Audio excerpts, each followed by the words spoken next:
あなたは心の底から恨んでいる相手と同じ家で生活できますか？2022年1月15日、東京都大田区西馬込。とあるマンションの一室で一人の女性が苦しそうにうめき声を上げていました。彼女の名前は吉田真由美さん。真由美さんはかつて大手製薬会社に勤務し、そこで夫の吉田圭介と出会い社内結婚。互いに高年収のカップルだった2人は高級マンションに住み、周囲から羨望の眼差しを向けられていたのです。ところがその日の真由美さんはいつもの華やかな彼女とはまるで様子が違っていました。全裸の状態で嘔吐を繰り返し、部屋の中で失禁までしていた真由美さん。すぐにでも病院へ連れて行かなければならないことは明白でしたが、同じ部屋にいた夫の圭介は彼女を丸1日以上放置し、風俗嬢と LINE をしていたのです。全裸の状態で嘔吐を繰り返す妻を気にもせずに放置し続けた夫。あまりに残酷な手口の犯行を厭わないほど夫婦関係が悪化した理由とは。二人は囚われてしまっていたのです。理想の夫婦だからこそ生まれた歪みに。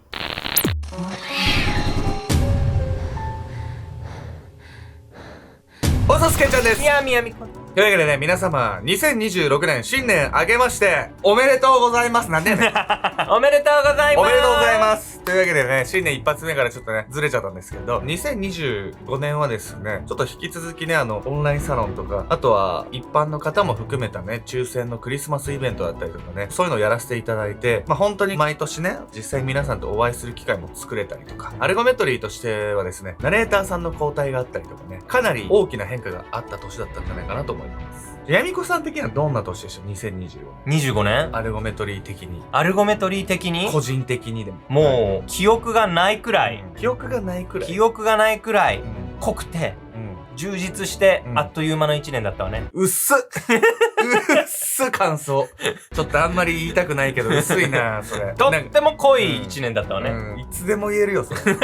私は先向いてるからもう次。忘年会で言ってるよ、それ。で、ポジティブで締めることによって、あんまり説明できないのを流す感じもなんかいやらしいし。覚えてないんだ、マジで。覚えてないわね。シュメルがオープンして、結構な頻度でね、メトラーのみんなと会うことができたってことは、覚えてるわね。そうだよね。いい意味でね、シュメルのさ、箱の人数感もさ、イベントにちょうどいいじゃん。で、個室もあるからさ、我々がイベント前にちょっとしっぽりタイムをしてるんですよ、大体。はい。で、こう登場するみたいにできるんで、皆さんをね、そういった形でね、イベント興味あればね、参加していただければと思います。というわけでね、2026年は引き続きそういったイベントもやりつつ、僕とヤミコさんからそれぞれね、抱負を一個ずつ言って締めさせていただきたいと思います。というわけでね、まずはね、ヤミコさん。ちょっと。私が言ってる間に考えるつもりでしょ。いや、私でもね、やっぱり馬年ってこともあって、2026年と馬を掛け合わせて、馬並みのエネルギー、欲求を出して頑張りたいと思います。馬並みって言ったらお前とんでもないサイズは。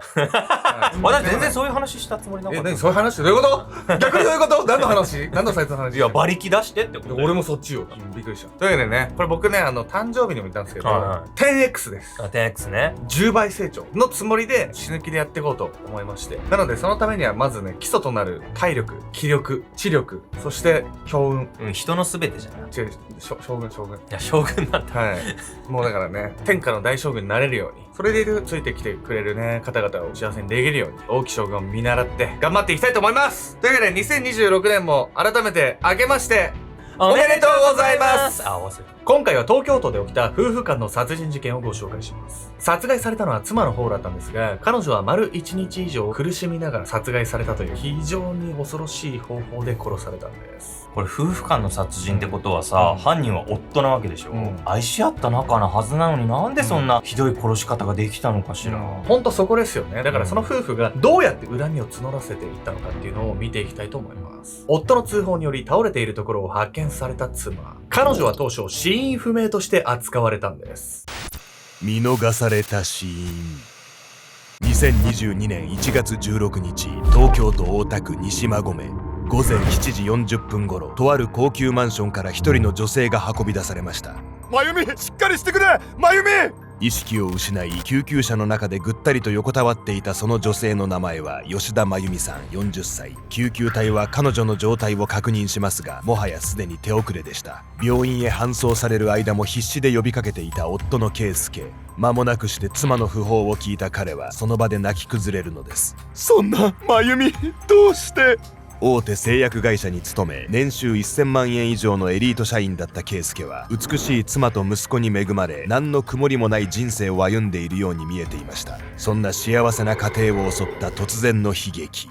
そして不可解なのが妻真由美さんの死因でした。彼女は何か病気を患っていたわけでもなく、病院側も脳炎の疑いがあるが心停止の理由は不明と診断。検視も行われましたが、目立った外傷も見当たらず、なぜ真由美さんが突然亡くなったのか謎は深まるばかりだったのです。そのため彼女の遺体については監察医制度による行政解剖が行われることに。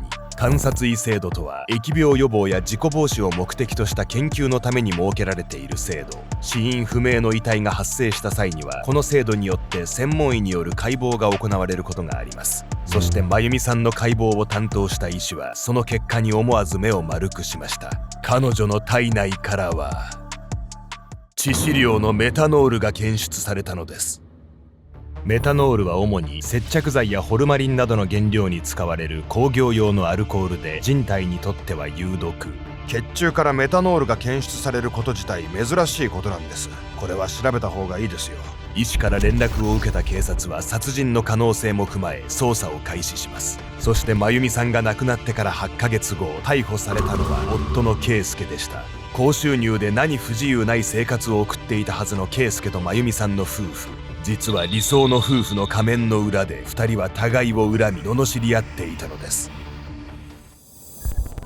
時は16年ほど遡り、2006年頃、圭介と真由美さんは互いに大手製薬会社の内定者として出会いました。圭介は北海道大学の大学院卒で、真由美さんは京都大学の大学院卒。それぞれ理系のエリートだった2人は別々の部署に配属されたものの、飲み会などで顔を合わせるうちに距離を縮めていきました。告白は真由美さんの方から。ただ実は圭介は当初彼女との交際に乗り気ではなかったのです。それは真由美さんがタバコを吸っていたため。タバコが苦手な圭介はそのことを理由に告白を断るのですが、真由美さんは諦めませんでした。タバコはやめる、圭介のこと本気で好きなの。そう宣言し、真由美さんは再度圭介に告白。その一途さが伝わったのか、圭介はこれを受け入れ、2人は交際をスタートさせます。2人は4年の交際の後、2010年に結婚。ところが幸せを手にしたのもつかの間、1年後には早くもその関係性に亀裂が入る出来事が起こるのです。これ奥さんはさ、旦那さんに2回も告白してぞっこんな感じなのに、一緒に暮らし始めてなんか嫌なところが目につき始めたのかしら。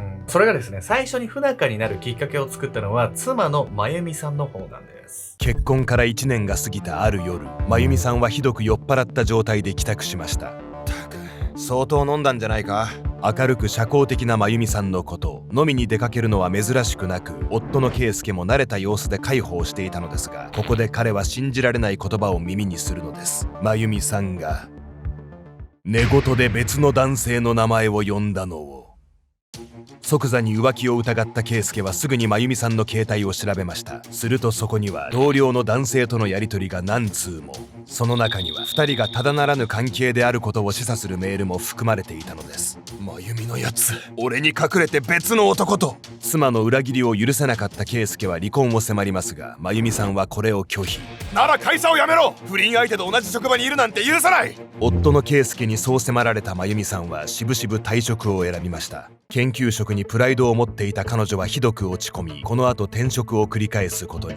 そして一時は世界的に有名な製薬会社に就職したものの、半年足らずで退職するなど、その後のキャリアは全くうまくいかなかったのです。一方の圭介は勤務の傍ら、千葉大学大学院の博士課程に進学。さらに専門性を高め、研究職として一流の道を歩もうとしていました。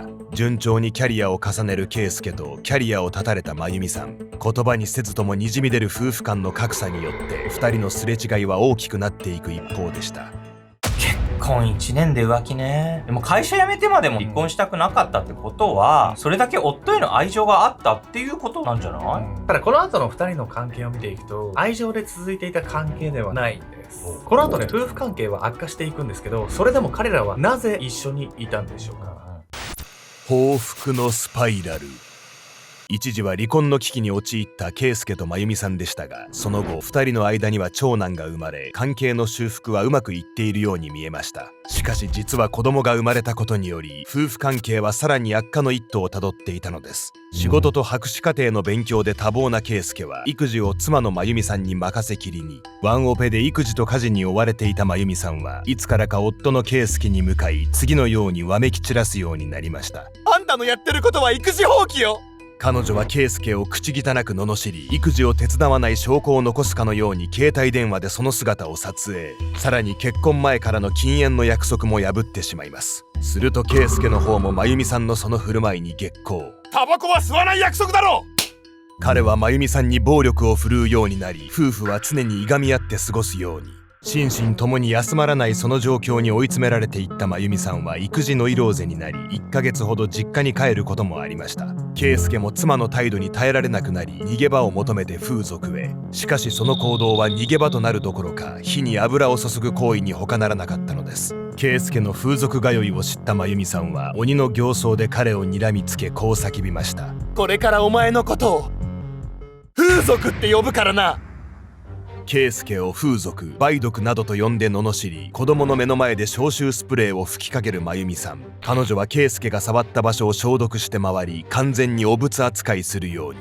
汚らわしい。今持ってる服全部捨てろよ。今すぐ性病検査してこい。真由美さんは一層過激な暴言を並べるようになり、夫婦関係はもはや収拾がつかない状態となっていったのです。夫婦は激しい口論で警察沙汰になり、距離を置いた方がいいと警察官に諭されることも。このような状況下でもなお、圭介と真由美さんが離婚や別居を選択することはなかったのです。いやいや、ちょっとこれもう夫婦関係が破綻してるとかっていうレベルじゃないわよ。暴言にモラハラ DV まであるじゃない。なんで別れないのよ。何、子供がいるから。それもあるんですけど、この夫婦が共にエリートだったっていうところも原因なんです。というわけで本日のメトラキーワード、白黒思考について。白黒思考とは、物事を成功か失敗か善か悪かのようにどちらか一方でしか考えられなくなる思考パターンのこと。この状態に陥ると全ての物事を0か100かで判断するようになり、妥協案やグレーゾーンを受け入れることが難しくなります。そして実は理想が高く努力を重ねてきたエリートほど白黒思考に陥りやすい傾向にあります。これは物事を完璧にこなそうとする姿勢が目標達成の原動力になる一方で、自分や相手の小さな欠点を許せなくなる要因にもなるため、相手の欠点ばかりを指摘し合っていた圭介と真由美さん。互いにエリートだった2人は白黒思考にとらわれていた可能性があるのです。2人はどれだけ関係性が悪化しても第三者に相談する、離婚するという解決策を取ろうとしませんでした。それもまた周囲から見えている理想の夫婦像を壊したくないという完璧主義によるものだったのかもしれません。このように壊れゆく夫婦関係の中で、圭介と真由美さんは誰にも本音を打ち明けられずにいました。この後圭介はアメリカテネシー州の大学へ研究員として派遣され、一家は2年を現地で過ごすのですが、この環境の変化も夫婦仲の悪さに拍車をかけることに。圭介はアメリカでの生活において真由美さんの車の運転やクレジットカードの使用を制限しました。アメリカは日本以上に車社会である上に、クレジットカードでの買い物が一般的。慣れない海外生活でそれらを封じられた真由美さんは、まるでカゴの中の鳥のような極めて不自由な状態で2年を過ごしたのです。一家は2020年に帰国し、東京都大田区のマンションに入居しますが、この時には完全に家庭内別居状態。真由美さんは圭介の食事を作らなくなり、洗濯も放棄。一方で圭介は真由美さんと息子が寝る時間を見計らって帰宅するという、もはや他人が同じ屋根の下で暮らしているかのような生活を送っていました。たまに口を聞いたかと思えば暴言や暴力の嵐。2人がそのまま一緒に居続ければ、いつ間違いが起こってもおかしくはなかったのかもしれません。なんかもうさ、お互いへの憎悪が凄まじくって聞いててめちゃくちゃしんどくなってくるわよ、これ。一番気の毒なのはこの夫婦喧嘩見せられてる子供よ。実際ね、夫婦喧嘩っていうのは子供に悪影響を及ぼすとも言われてるんです。そしてついにこの後、我慢の限界に達した夫、圭介が起こした行動とは。透明な殺意。2022年1月15日の朝、大田区西馬込の高級マンションの一室からは激しく嘔吐する声が響いていた。おかしいわ。いつもは二日酔いなんてしないのに。息も絶え絶えにそうつぶやいた真由美さん。その日彼女は目覚めた瞬間から割れるような頭痛と止めどない吐き気に襲われていた。そしてこの時の真由美さんはまだ知らなかった。これが24時間以上続く苦しみの始まりに過ぎないことを。真由美さんはベッドに横たわり、吐き気と頭痛が収まるのをじっと待ったが、時が経つごとに体調はむしろ悪化していった。やがて錯乱状態に陥った彼女は全ての衣服を脱ぎ捨て、あられもない姿のまま失禁。風呂に入ろうとして冷たい水の湯船に飛び込むなど、もはや一切正気を保てていなかった。その後も真由美さんはひたすらにうめき声を上げ、何度もベッドから転がり落ちた。そんな折、息子と外出していた夫の圭介が帰宅。ざまあないな。もがき苦しむ妻に冷ややかな視線を向ける彼は、その手にスーパーの袋を下げていた。缶ビールに寿司、唐揚げなどをテーブルに並べた圭介は、そこからさらに宅配ピザを注文。反響欄の妻のことなど気にする素振りもなく、それらを堪能していた。ビールを傾けながらスマホを操作していた圭介。彼は死にゆく妻を横目に見ながら、お気に入りの風俗嬢との LINE を楽しんでいた。お酒が好きだった真由美さんは買い置きの焼酎で晩酌するのが日課でした。そのことを知っていた圭介は、その焼酎に会社から持ち出した猛毒のメタノールを混入。メタノールは無色透明、ほぼ無臭のため、真由美さんが気づくはずもありません。わずか 30ml 程度を口にしただけでも死に至るとされるその液体を、彼女は知らず知らずに大量に飲んでいたのです。それは製薬会社のエリート社員の知識と立場が最悪の形で利用された瞬間でした。病気で苦しむ人を救うために薬研究してる人がさ、その薬使って人を殺めるだなんてもう言語道断じゃない。おっしゃる通りなんです。エタノールを使ったのも犯行が発覚しにくいため、完全犯罪を狙っていたんです。つまりこの事件ね、専門的知識と立場を悪用した非常に悪質な事件なんです。逮捕後、圭介は一貫して容疑を否認し、黙秘を貫きました。彼は裁判においても無罪を主張。妻に対して一度も殺意を抱いたことはありません。私は無実です。2024年10月30日、東京地裁は圭介に対して強固な殺意に基づく冷酷な犯行であったと認定し、懲役16年の判決を言い渡しました。判決を不服とした圭介は即日控訴しており、今後の裁判の行方が注目されています。高学歴で安定した職に就き、周囲からは理想のエリート夫婦に見えていた圭介と真由美さん。しかし彼らの結末は理想とはあまりにかけ離れたものでした。不倫やキャリアの格差、育児のストレス、夫の風俗通いなど様々な要因から早々に冷めきっていたその夫婦関係。一方で子供のことや世間体を気にする思いから2人は外部に助けを求められない泥沼にはまっていたように思えます。圭介と真由美さんのように暴力や人格否定が常態化している関係を本人同士で解決するのはもはや不可能。友人やカウンセラー、DV の相談窓口など第三者に頼ることができていたら2人の結末は違っていたのかもしれません。最初から嫌い合っている夫婦や恋人などいるはずもなく、いつどのタイミングで関係性の崩壊が訪れるかは誰にも分かりません。暴言やモラハラ、DV などパートナーとの関係が深刻な状態に陥った時、あなたは勇気を持って誰かに打ち明けられますか？